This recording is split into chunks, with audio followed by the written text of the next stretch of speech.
जिंदगी हमारी खुशियों से भर दी, जिंदगी हमारी आपकी बलिहारी, प्रभु आपकी बलिहारी, आश पूरी कर दी आपने हमारी, आश पूरी कर दी आपने हमारी। आपके आभारी, हम आपके आभारी, खुशियों से भर दी जिंदगी हमारी।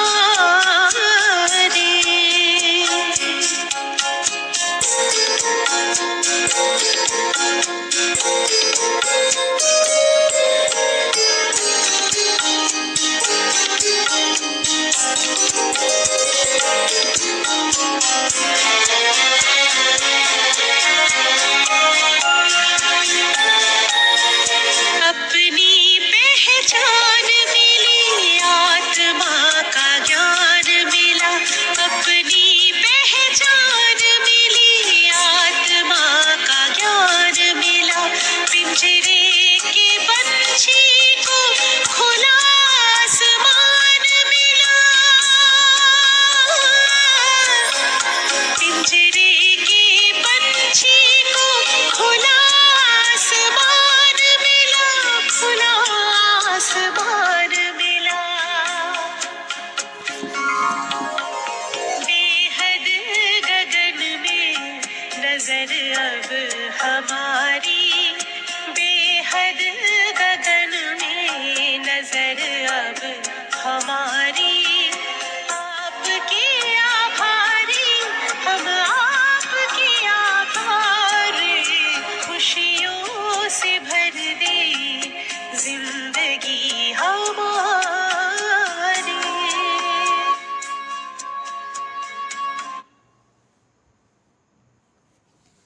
अच्छा, ओम शांति। आज है 20 दिसंबर की मुरली। बाबा ने कहा है आज कि कोई भी व्यर्थ बातें न सुननी है, न कोई सुनाने वाले से मित्रता रखनी है, बल्कि अपने आप में इतना पुरुषार्थ करना है कि बाबा ने लास्ट में अपना शरीर भी याद ना आए, देह भी याद ना पड़े, इतनी प्रैक्टिस करने के लिए बाबा ने आज कहा है कोई व्यर्थ बातें न सुननी है न सुनानी है, मुख से सिर्फ ज्ञान रतन ही निकलने चाहिए।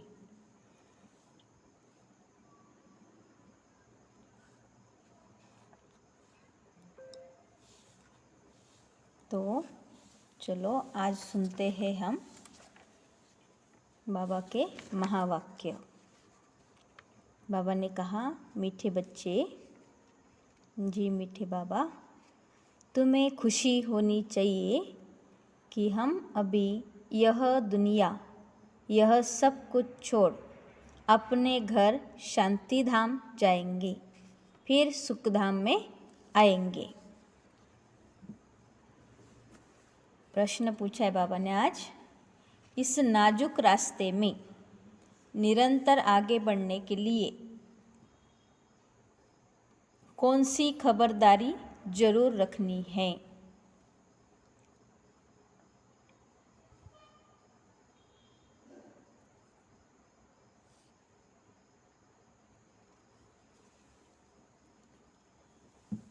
इस नाजुक रास्ते में निरंतर आगे बढ़ने के लिए कौन सी खबरदारी जरूर रखनी है, ये प्रश्न बाबा ने आज पूछा है।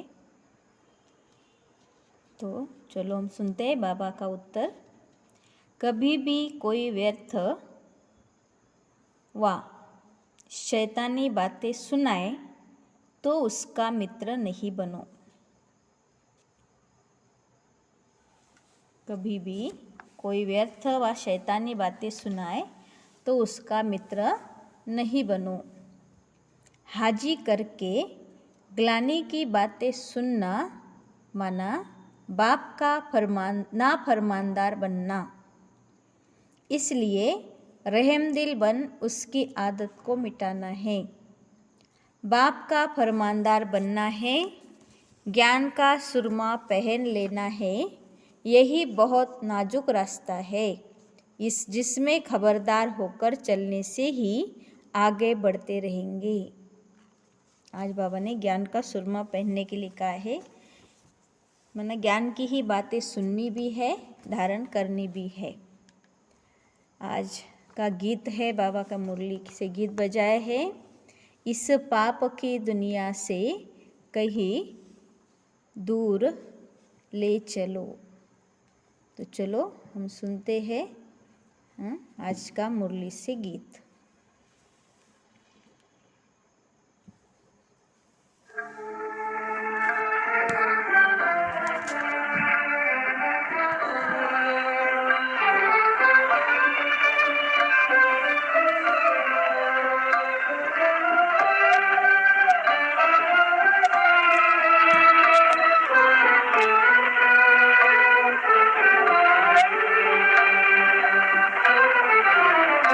इस पाप की दुनिया से अब और कहीं ले चल। इस पाप की दुनिया से अब और कहीं ले चल। चित चैन जहाँ पाए, चित चैन जहाँ पाए, ले चल तू वहीं ले चल। इस पाप की दुनिया से अब और कहीं ले चल।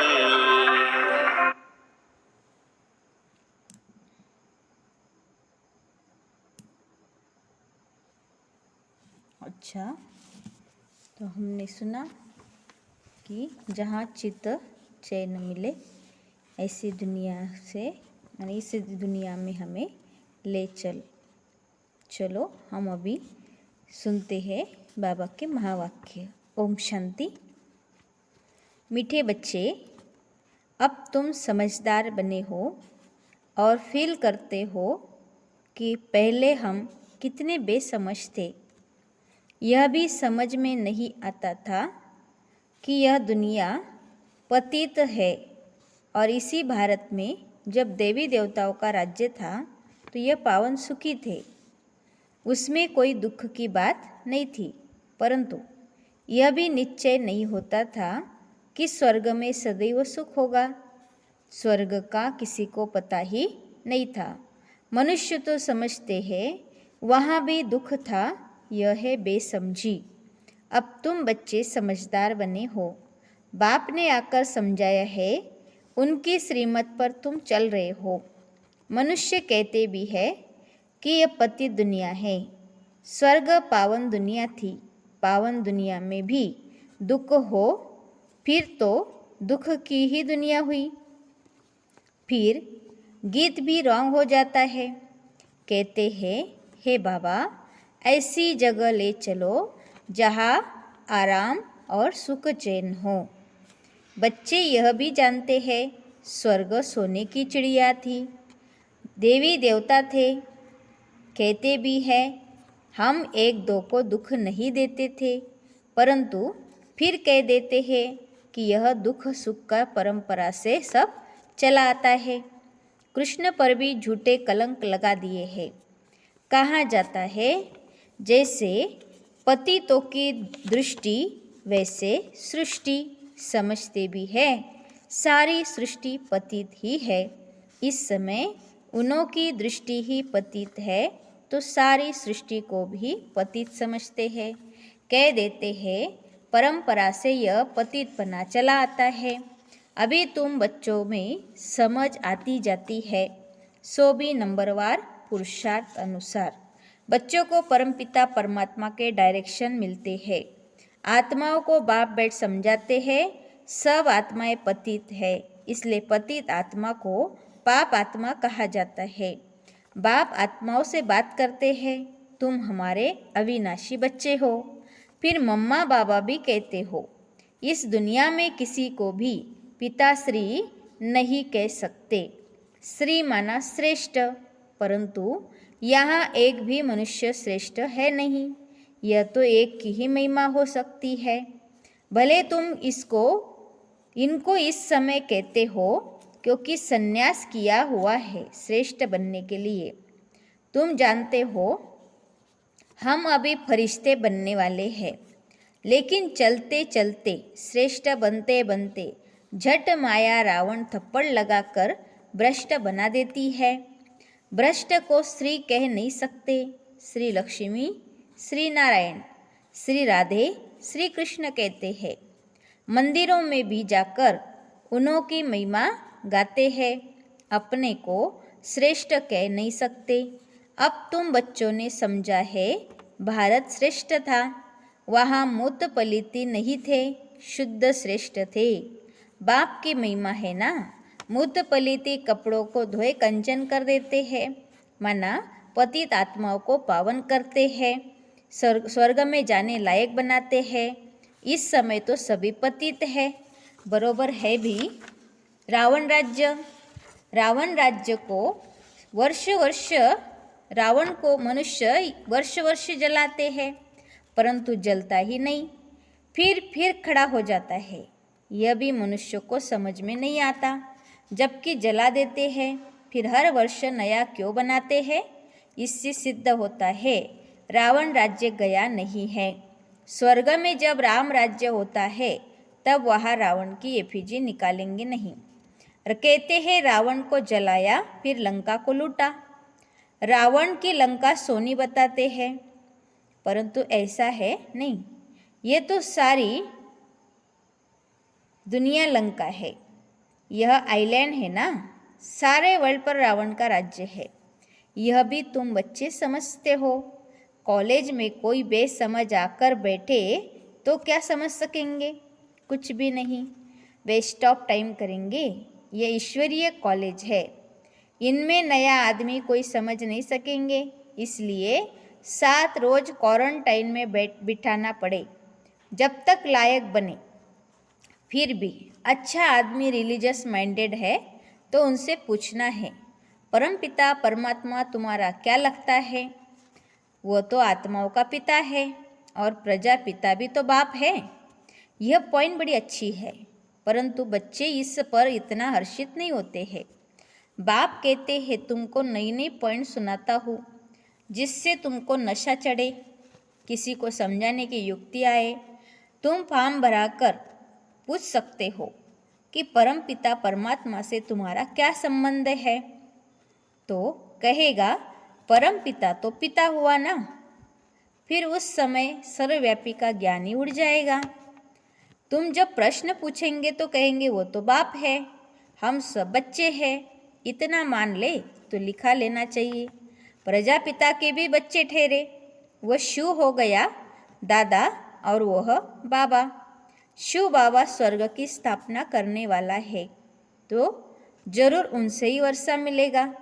बहुत सहज बातें निकालनी पड़ती है।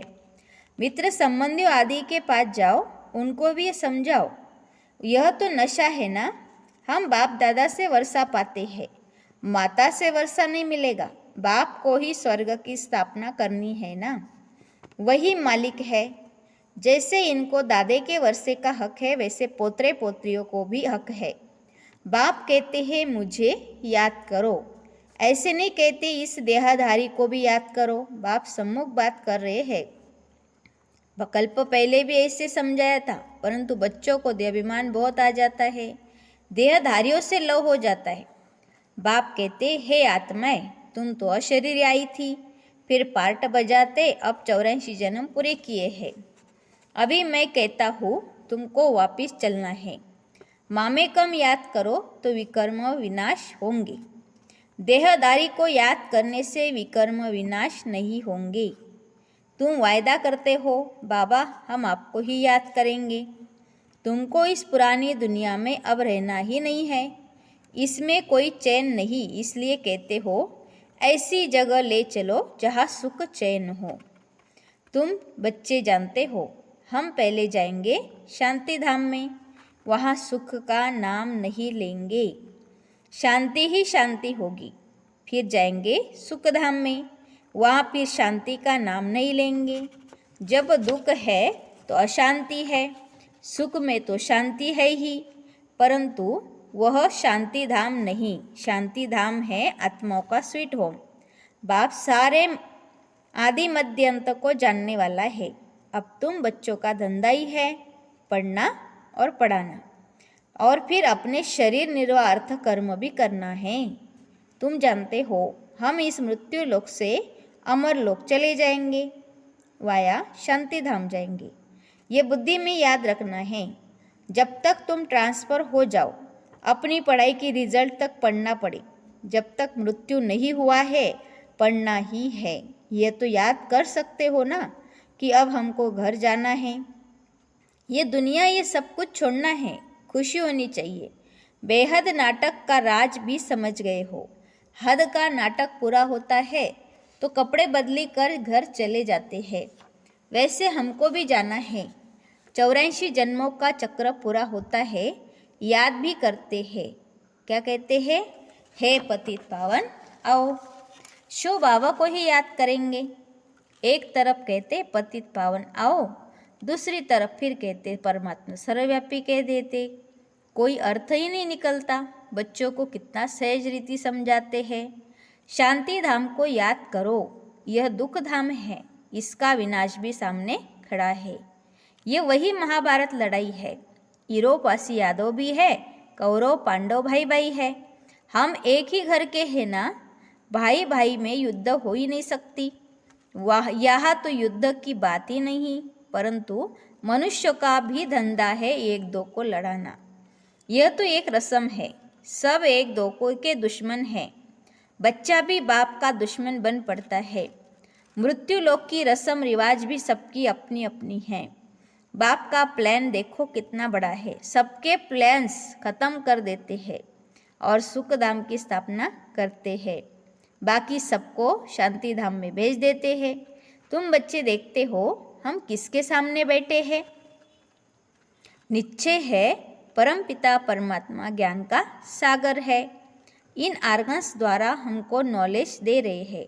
और कोई सत्संग ऐसा होगा क्या जहाँ बाप सामने बैठ समझाते हैं? जानते हो बाप हम आत्माओं से बात करते हैं, हम कानों से सुनते हैं। बाबा इस दादा के मुख द्वारा बोलते हैं। जो रतन बाबा के मुख से निकलते वही तुम बच्चों के मुख से निकलने चाहिए। सदैव मुख से रतन ही निकले। फालतू शैतानी बातें सुननी भी नहीं चाहिए। कई तो बड़ी खुशी से बैठ सुनते हैं, बड़ा मज़ा आता है। बाप कहते हैं ऐसी बातें सुनो व किसी को करते हुए देखो तो बाबा को बताओ तो बाबा समझाने देंगे, नहीं तो वह पक्के हो जाते हैं। परंतु ऐसा होता रहता है। बाबा को सुनाते नहीं हैं कि बाबा यह फालतू बातें सुनाते हैं, इनको मना की जाए तो आदत मिट जाए। बाप सभा में समझाएंगे, परंतु ऐसे के फिर मित्र बन जाते हैं। माया अच्छे अच्छे बच्चों की बुद्धि भी पत्थर बना देती है। बाप के फरमानदार बच्चे बनते ही नहीं हैं। बड़ा नाजुक रास्ता है, इसमें बड़ी खबरदारी रखनी चाहिए। रहमदिल बन किसी की आदत है तो मिटानी चाहिए, हाजी करके सुनना नहीं चाहिए। बाबा जो सुखधाम का मालिक बनाते हैं, ऐसे बाबा की ग्लानि तो हम कभी नहीं सुनेंगे। हमको तो शिव बाबा से वर्षा लेना है, और बातों से क्या ताल्लुक? कोई सुने न सुने, हम तो ज्ञान का सुरमा पहन ले। कोई ज्ञान अंजन पाते हैं, कोई तो फिर धूल अंजन पाते हैं। उससे ज्ञान का तीसरा नेत्र खुलता ही नहीं है। बाबा इतना तो सहज कर समझाते हैं, जो कैसा भी रोगी, अंधा, लंगड़ा हो वह भी समझ जाए। इतना सही तरीके से बाबा सहज करके समझाते हैं। अलप और बे दो अक्षर है। बाप समझाते हैं बच्चे मित्र संबंधियों आदि से भी दोस्ती रखो, बहुत मीठा बनो। तुम्हारा काम ही है बाप का परिचय देना। भले दुश्मन हो तो भी मित्रता रखनी है, बहुत मीठा बनना है।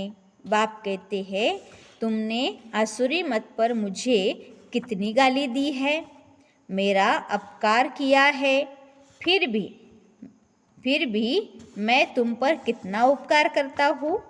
ईश्वर का अपकार होना भी ड्रामा में नूंद है। तभी तो कहते हैं यदा यदा ही धर्मस्य ग्लानिर्भवति भारत। आया भी भारत में है, समझा भी रहे हैं। बच्चों को हर एक बात अच्छी रीति समझनी है। किसकी तकदीर में नहीं है तो फिर वही आसुरी धंधा करते रहेंगे। यहाँ से बाहर गए और इन बातों को भूल जाएंगे। निंदा करते करते यह हाल हो गया है। अब ये निंदा करना तो छोड़ दो। तुम्हारा नाम तो लिखा हुआ है, प्रजापिता ब्रह्मा कुमार कुमारियाँ। समझ जाएंगे शिव के पोतरे पोत्रियाँ ठहरे। जरूर स्वर्ग का वर्षा मिलता होगा। भारत को वर्षा था, अब नहीं है, फिर अब मिलता है। सतयुग में सिर्फ सूर्यवंशी ही थे। अब तुम बाप को याद करो तो विकर्म विनाश होंगे और वहाँ पहुँच जाएंगे। कितना अच्छी रीति समझाते हैं। तुम बच्चों को भी सर्विस करनी है, परंतु पहले अपनी वृत्ति भी अच्छी चाहिए सर्विस करने के लिए। सिर्फ पंडित नहीं बनना है। पक्के योगी राज ऋषि होंगे तो दूसरों को तीर लगेगा। खुद में ही कोई कमी होगी तो दूसरों को तो बोल ही नहीं सकेंगे। लज्जा आती रहेगी, अपना पाप अंदर खाता रहेगा। हर बात के लिए बाबा समझाते बहुत अच्छा है। कल्प पहले भी ऐसे ही समझाया था। देवी देवता धर्म तो जरूर स्थापन होगा, कोई पढ़े ना पढ़े। फिर भी बाप कहते हैं कुछ समझदार बनो। इस कमाई और उस कमाई को बुद्धि में रखो। सच्ची कमाई बाप ही कराते हैं। बाप और स्वर्ग को याद करना ये भूलो मत। सिमरन करते करते अंतमति सोगति हो जाएगी। सवेरे उठकर बाप की याद में बैठो। अगर सुस्ती आती है तो समझा जाता है कि इनकी तकदीर में नहीं है। ऐसी प्रैक्टिस करनी है जो अंत में देह भी याद न पड़े। हम आत्मा हैं। यह आत्मा का पाठ बाबा कहते पक्का होना चाहिए, प्रैक्टिस पड़ जानी चाहिए कि हम आत्मा हैं, देह याद ना पड़े। अच्छा, मीठे मीठे सिकिल दे बच्चों प्रति माता पिता बाप दादा का याद प्यार और गुड मॉर्निंग।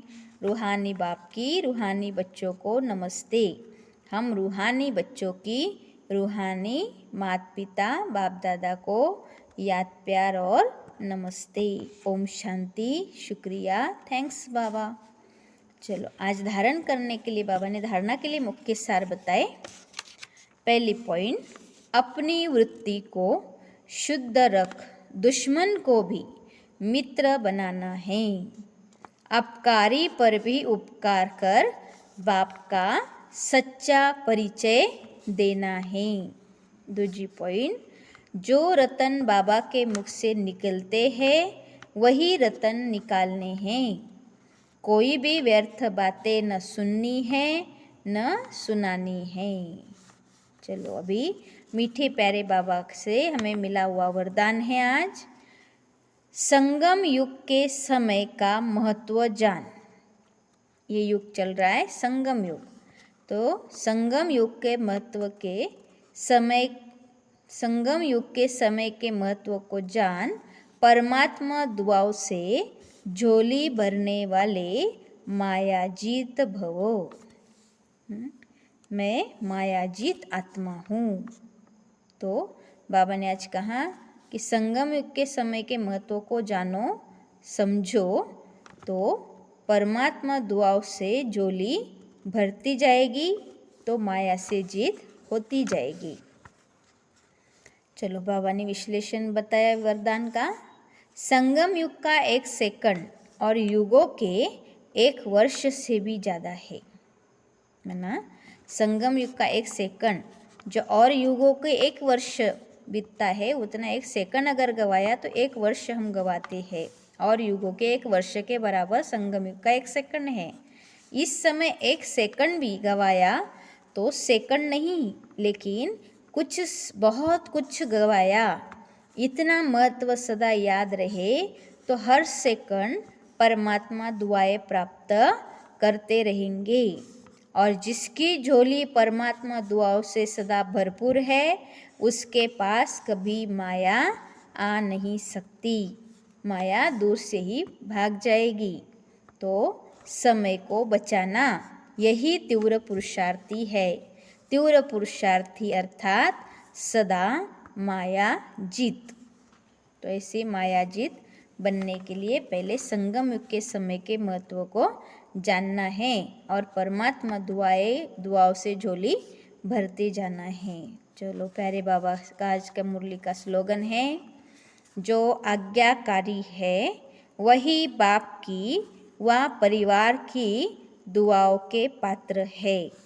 जो बाबा की हर आज्ञा का पालन करते हैं, आज्ञाकारी है, वही बाप की व परिवार के दुआओं के पात्र बनते हैं। परिवार माना ब्राह्मण परिवार, अलौकिक परिवार, बाबा और बाबा का ये ब्राह्मण परिवार की दुआओं के पात्र बन पाएंगे। सबसे पहले आज्ञाकारी बनना हो।